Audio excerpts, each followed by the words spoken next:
प्यारे बच्चों, आज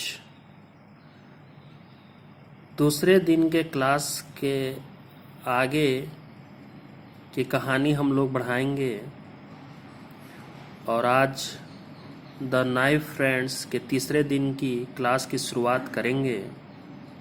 जैसा कि पिछले क्लास में मैंने कहा था कि हम लोग कॉम्प्रिहेंशन चेक 1 के प्रश्न उत्तर को करेंगे, तो आज मैं कॉम्प्रिहेंशन चेक 1 के प्रश्न उत्तरों के साथ उपस्थित हूँ।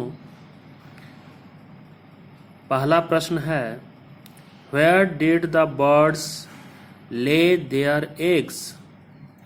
चिड़ियों ने अंडे कहाँ दिए?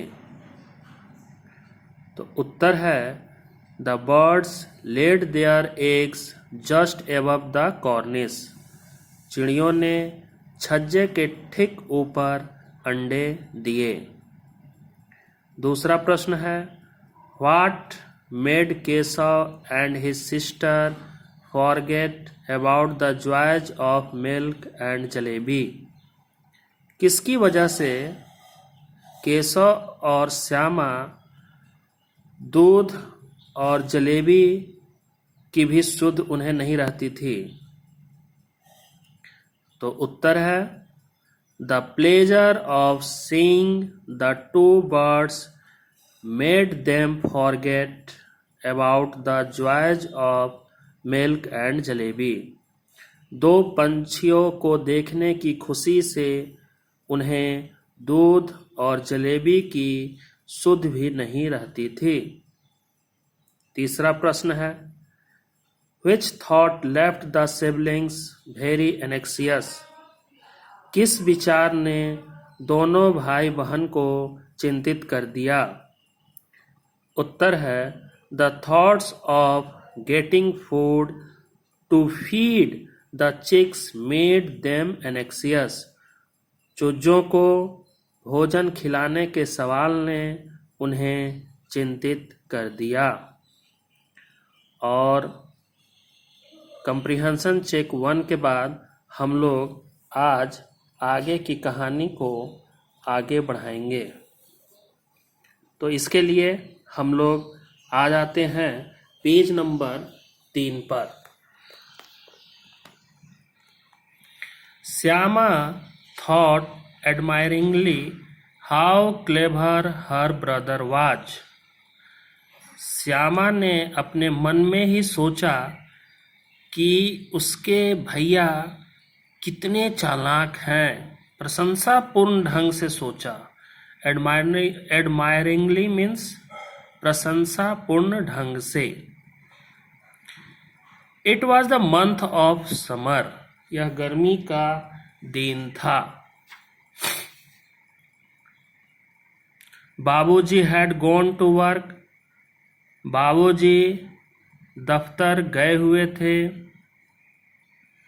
Having put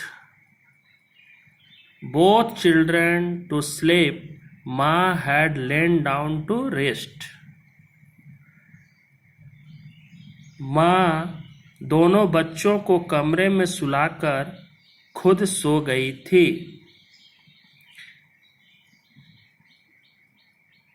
But the children were near sleeping.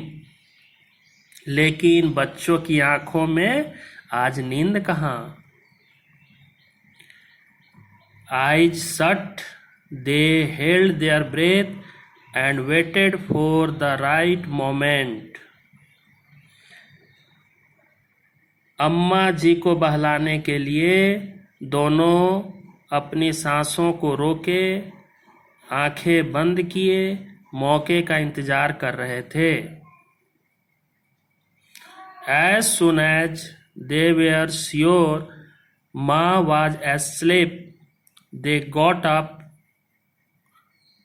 quietly, unlatched the door and crept out. ज्यों ही मालूम हुआ कि माँ अच्छी तरह से सो गई है, दोनों चुपके से उठे और बहुत धीरे से दरवाजे की सिटकनी खोलकर बाहर निकल आए। Soon they were making preparation to safeguard the eggs. अंडों की हिफाजत की तैयारियां होने लगीं। Keshav brought a stool from the room, but it was still not high enough to reach the cornice. Keshav कमरे से एक स्टूल उठा लाया, लेकिन जब उससे काम न चला तो नहाने की चौकी लाकर स्टूल के नीचे रखी।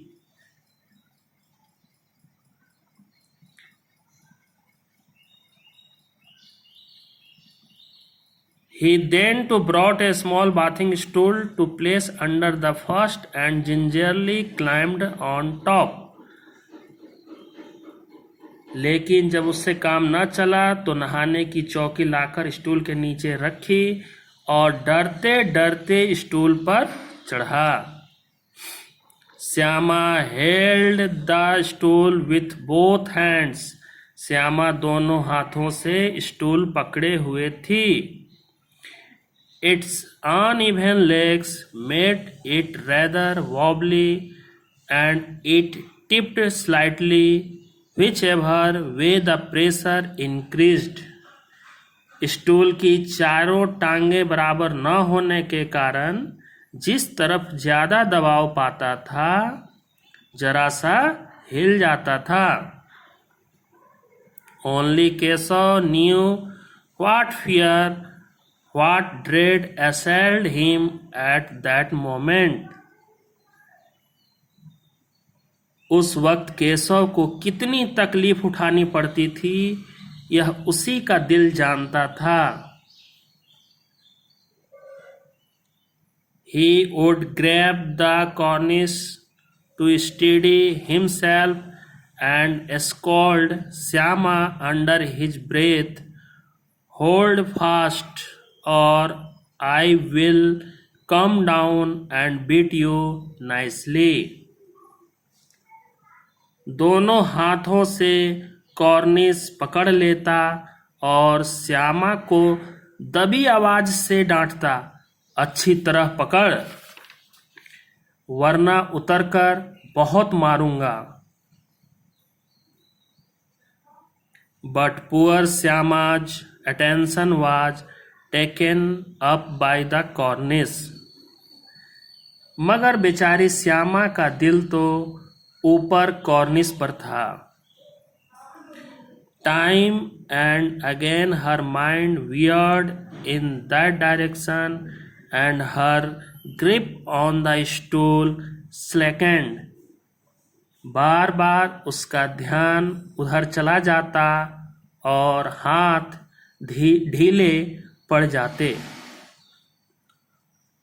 तो आज के लिए बच्चों इतना ही, और आगे की कहानी अगले क्लास में हम लोग करेंगे, यानी चौथे दिन के क्लास में।